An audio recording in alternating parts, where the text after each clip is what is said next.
Assalamu alaikum. So today I'm going to talk to you a little bit about the Islamic concept of change and transformation and making something different in your life, no matter what that is. Because I think that a lot of the new wave thinking that Muslims are starting to fall into, we're on Facebook and Instagram and on these social media, and we have, friends of various faith, and so we find ourselves sharing pictures and liking and falling into the belief that is sometimes un-Islamic. And one of the new wave beliefs of change is that if I speak something, it's going to come into it in existence. If I say I am, then I am. So alone, this is not an Islamic concept. As Muslims, we do not believe that we are made in the image of God or that we have any of the attributes of Allah. He is the creator and we are the creation. And we know that for something to say be and it is, this is a concept in which Allah has. That when He created Adam, He said be, and he was. When He sent the angel Jibril to Maryam, the mother of Jesus, alayhi salam, He told her of a miraculous birth and a miraculous conception, and she couldn't believe it. And for Him, He said it was easy. He just says be, and it was. This is an attribute of Allah. This is not an attribute of mankind.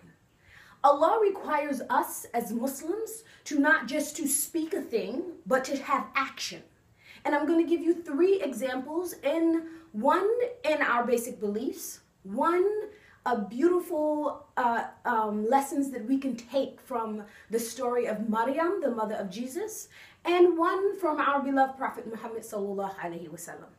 So, firstly, our basic beliefs in Islam. We are not a religion of belief. We don't believe that, you just believe in Allah and this is sufficient. Allah requires physical action from us. The most important part of this is just our 5 pillars. If you look at the 5 pillars of Islam, 4 out of the 5 are actually physical actions. So you believe in Allah, but you have to pray. This is a physical action. To fast, this is a physical action.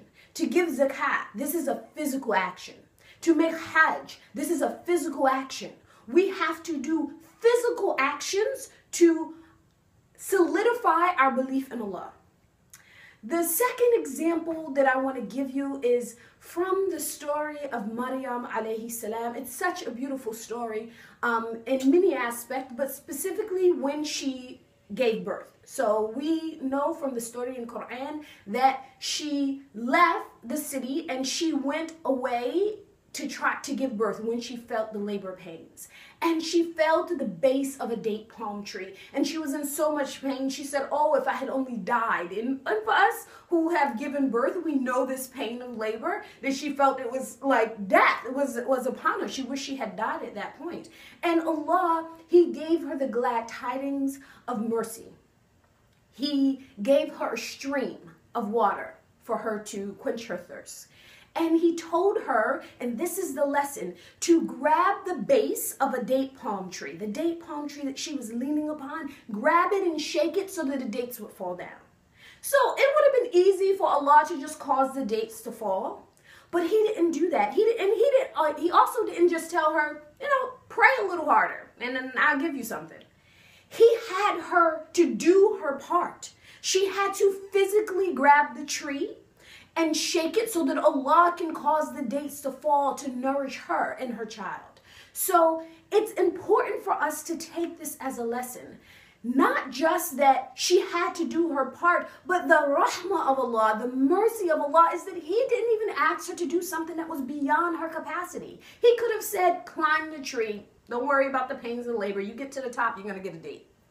He could have said, you should have brought a hatchet with you because you need to knock it down to get the dates. She was in the pains of labor. She did not have the capacity to do those things. So He asked her to do what she had the capacity to do, which was grab the base of the tree. This is such a beautiful lesson for us to show that it's not just about belief in Allah. It's not just about asking Allah for something. We have to do our part. The last story that I want to remind you of is when the Prophet Muhammad sallallahu alaihi wasallam, he said to his daughter Fatima, and he said to her, ask me anything of this world and I will give it to you, but I cannot avail you in the akhirah. Help me in this regard by making many sujood.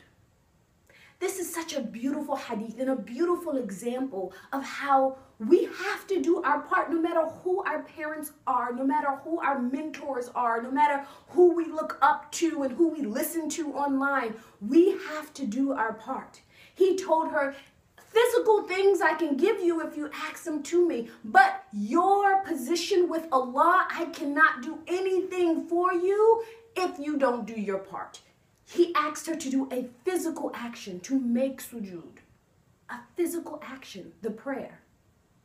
So we have to remember that when we're looking for a change in our life, be it in a relationship or in our health or in our position in a job or in whatever we want to make change, we make dua to Allah to assist us in that change, and then we have to take the steps towards it. We have to do the physical action and not something that is beyond our capacity.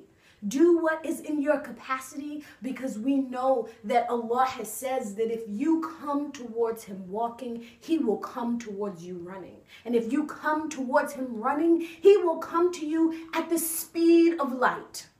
This is the mercy of Allah Azza wa Jal for us. That all we have to do is make a small step.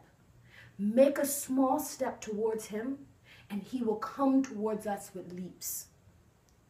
Inshallah, I hope that whatever it is that will benefit you in this life and the akhirah, that Allah helps you to achieve it. And inshallah, I hope that He makes us all those who achieve success in this world and in the akhirah. Assalamu alaikum wa rahmatullahi wa barakatuh.